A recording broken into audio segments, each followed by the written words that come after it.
Hello बच्चों, let's read the question. The question says a Carnot engine takes 3 into 10 to the power 6 calorie from a calorie of heat from a reservoir at 627 degrees Celsius and gives it to a sink at 27 degrees Celsius. The work done by the engine is. तो सबसे पहले इस question के लिए हम इसका की concept लिख लेंगे। तो इस क्वेश्चन के लिए जो की कॉन्सेप्ट है that is Carnot engine.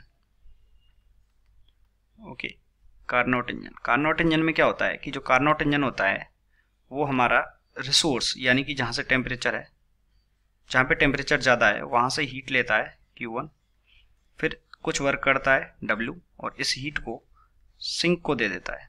Okay, जिसका टेम्परेचर क्या है, कम है। ओके, और इसको सिंक को ये दे देता है। ये हमारा कार्नोट इंजन होता है। तो क्वेश्चन में हमको बोला गया है कि जो इसका टेम्परेचर है वो कितना है, 627 डिग्री सेल्सियस।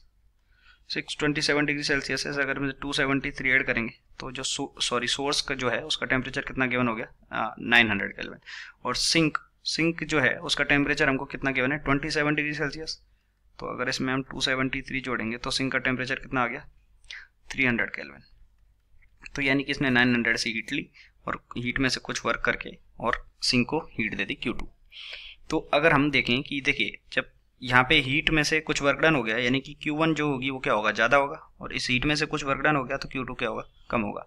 तो देखिए जहाँ पे टेम्परेचर ज़्यादा है वहाँ पे हीट भी ज़्यादा है, जहाँ पे टेम्परेचर कम है वहाँ पे हीट भी कम है।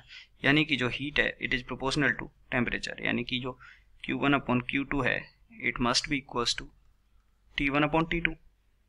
ओके, अब यहाँ पे हमको जस्ट वैल्यू पुट करनी है। तो Q1 हमको कितना दे रखा है, कितना कैलोरी लेता है, 3 इंटू 10 टू पावर 6 लेता है। तो 3 into 10 to the power 6 divided by Q2 equals to जो टेम्परेचर Q1 क्या है, ज़्यादा वाली हीट, तो इस पर टेम्परेचर कौन सा हो जाएगा, Q1 900 डिवाइडेड बाई 300, ये कितना हो गया 3। तो जो Q2 है वो कितना आ गया, Q2 is 10 to power 6 calorie, क्योंकि ये 3 से 3 कैंसिल। Q2 अगर 10 टू पावर 6 कैलोरी आ गया तो ये कितना आ गया, 10 टू द पावर 6 कैलोरी। यहाँ पे हमने कितना लिया, 3 into 10 to power 6 calorie, sorry calorie. तो जो वर्क डन है, वर्क डन कितना हो जाएगी, Q1 लिया था और Q2 निकाल दिया तो Q1 माइनस Q2, तो यानी कि 3 into 10 to the power 6 minus 10 to the power 6 which is 2 into 10 to the power 6 calorie. तो अगर इसको 4.2 से मल्टीप्लाई कर देंगे तो ये किस में आ जाएगा, जूल में, ये हट जाएगा यहाँ से। ओके, तो यहाँ पे कितना आ गया, 8.4 into 10 to the power 6 joule, यानी कि option number B is correct. I hope you understood it well. Best of luck.